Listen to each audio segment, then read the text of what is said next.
Chapter 9. Brian found it was a long way from sparks to fire. Clearly, there had to be something for the sparks to ignite, some kind of tinder or kindling.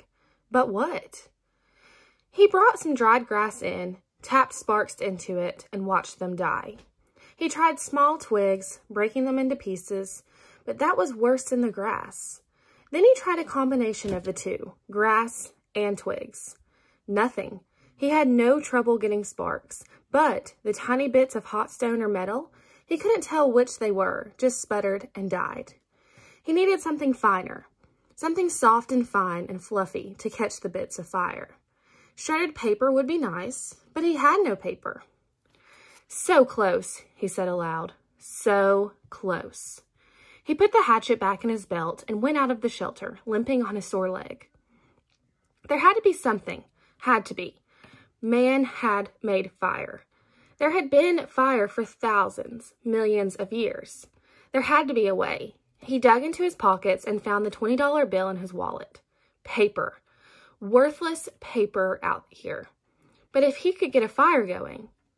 He ripped the 20 into tiny pieces, made a pile of pieces, and hit sparks into them. Nothing happened. They just wouldn't take the sparks. But there had to be a way. Some way to do it. Not 20 feet to his right, leaning out over the water, were birches, and he stood looking at them for a full half-minute before they registered in his mind. They were a beautiful white, with bark like clean, slightly speckled paper. Paper. He moved to the trees where the bark was peeling from trunks they lifted in tiny tendrils, almost fluffs. Brian plucked some of them loose, rolled them in his fingers. They seemed flammable, dry, and nearly powdery. He pulled and twisted bits off the trees, packing them in one hand while he picked them with the other, picking and gathering until he had a wad close to the size of a baseball. Then he went back into the shelter and arranged the ball of birch bark peelings at the base of the black rock. As an afterthought, he threw in the remains of the $20 bill. He struck, a stream of sparks fell into the bark and quickly died. But this time, one spark fell on one small hair of dry bark, almost a thread of bark, and seemed to glow a bit brighter before it died. The material had to be finer. There had to be a soft and incredibly fine nest for the sparks. I must make a home for the sparks, he thought. A perfect home or they won't stay. They won't make fire. He started ripping the bark, using his fingernails at first, and when that didn't work, he used the sharp edge of the hatchet, cutting the bark in thin silver hairs, so fine they were almost not there. It was painstaking work, slow work, and he stayed with it for over 2 hours. Twice, he stopped for a handful of berries and once to go to the lake for a drink. Then back to work, the sun on his back, until at last he had a ball of fluff as big as grapefruit. Dry birch bark fluff.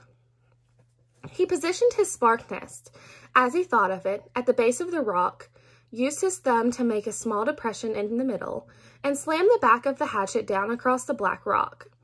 A cloud of sparks rained down, most of them missing the nest, but some, perhaps 30 or so, hit in the depression of those 6 or 7, found fuel and grew, smoldered and caused the bark to take on the red glow. Then they went out.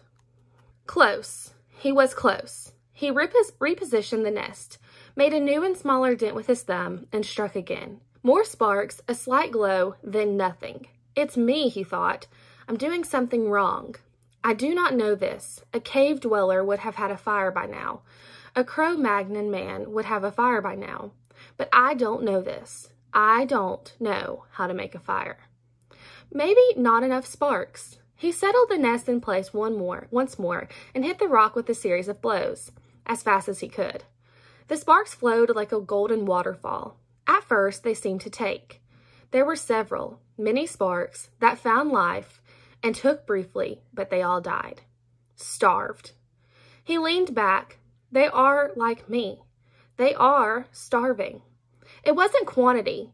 There were plenty of sparks, but they needed more. I would kill, he thought suddenly, for a book of matches. Just one book, just one match, I would kill. What makes fire?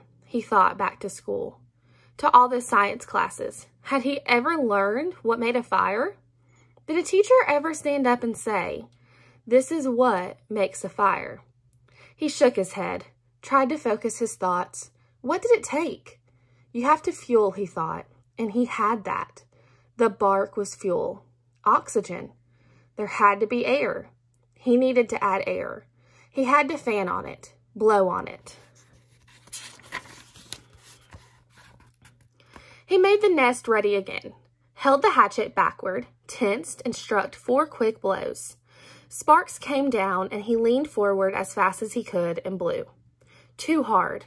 There was a bright, almost tense glow. Then it was gone. He had blown it out. Another set of strikes. More sparks. He leaned and blew, but gently this time, holding back and aiming the stream of air from his mouth to hit the brightest spot. 5 or 6 sparks had fallen in a tight mass of bark hair, and Brian centered his efforts there. The sparks grew with his gentle breath. The red glow moved from the sparks themselves into the bark, moved and grew and became worms, glowing red worms that crawled up the bark hairs and caught other threads of bark, and grew until there was a pocket of red as big as a quarter, a glowing red coal of heat. And when he ran out of breath and paused to inhale, the red ball suddenly burst into flame. "Fire!" he yelled. "I've got fire. I've got it. I've got it." But the flames were thick and oily and burning fast, consuming the ball of bark as fast as it were gasoline. He had to feed the flames, keep them going. Working as fast as he carefully could, place the dried grass and wood pieces he had tried at first on top of the bark and was gratified to see them take. But they would go fast. He needed more and more. He would not let the flames go out. He ran from the shelter to the pines and started breaking off the low, dead, small limbs. These he threw in the shelter, went back for more, threw those in, and squatted to take a break and feed the hungry flames.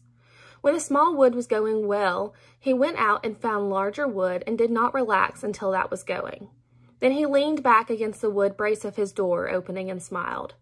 "I have a friend," he thought. "I have a friend now. A hungry friend, but a good one. I have a friend named Fire. Hello, Fire." The curve of the rock back made an almost perfect drawing flue that carried the smoke up through the cracks of the roof but held the heat. If he kept the fire small, it would be perfect and would keep anything like the porcupine from coming through the door again. A friend and a guard, he thought. So much from a little spark. A friend and a guard from a tiny spark. He looked around and wished he had somebody to tell this thing, to show this thing he had done. But there was nobody. Nothing but the trees and the sun and the breeze and the lake. Nobody. And he thought, rolling thoughts, with the smoke curling up over his head and the smile still half on his face, he thought, I wonder what they are doing now. I wonder what my father is doing now. I wonder what my mother is doing now. I wonder if she is with him.